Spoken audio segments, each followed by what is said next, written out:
Hey there, Internet. Josh here from Thing Media, Patreon, and YouTube. Today I'm going to be showing you a little tutorial on how I sew some garments. Before we get into that, I just wanted to tell you that this video is sponsored by LARP USA. LARP USA is the coolest Instagram around.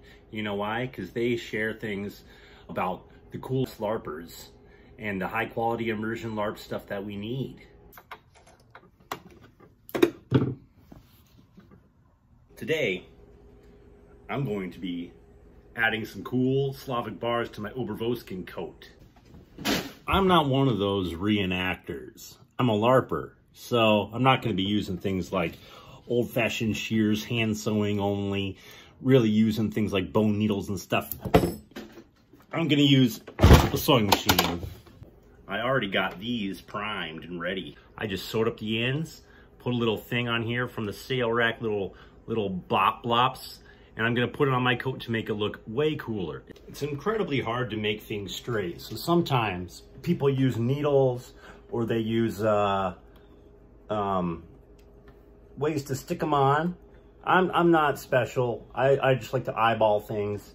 I use a little bit of like a white colored pencil on my fabric to kind of draw like where I want it and mark the end, and then I kind of space them out. Sometimes I actually measure exact distance for each one, but they're all a little bit different lengths, and I kind of like, with my character at least, I definitely like to have a little bit of inaccuracies in my garments, kind of like I'm not playing like a fancy lord. He definitely would have been a person in Obervoska that didn't have so much money, so I kind of space these out, and you can tell they're not perfectly straight. I'm not going for perfectly straight, or I would you know, just not enjoy this as much. I'm gonna just lay these down. I'm literally just gonna put it through the sewing machine straight over. I'm gonna sew straight through this line, and then just it's gonna be on.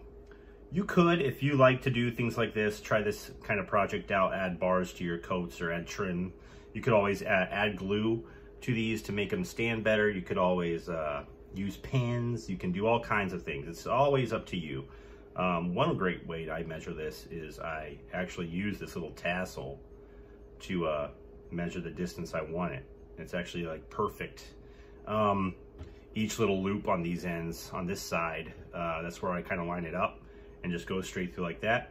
And I'm gonna have 6 bars on each side. I'm in no way like a super fine detail person. I like to just like see a good look from a distance, like in a picture from a LARP field or something, or on the in the game. As long as it looks good in the picture, that's good enough for me.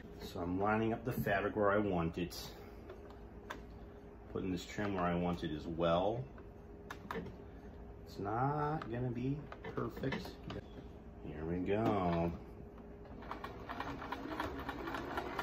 You always want to start with the needle down. That's what I learned, and try to go as straight as possible. You don't have to rush it.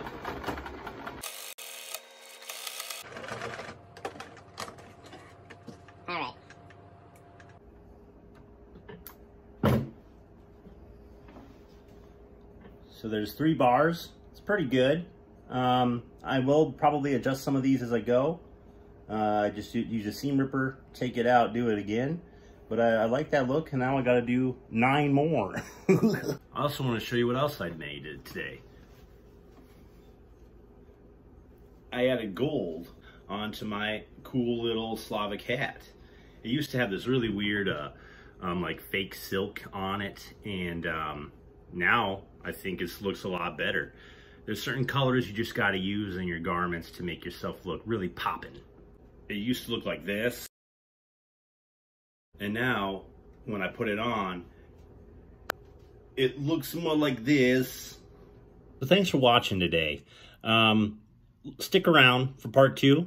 I'm gonna show off the finished product of my hat and my coat and everything else I typically wear for this character. So come by LARP USA, come by Thing Media and my personals, and you'll see the finished products.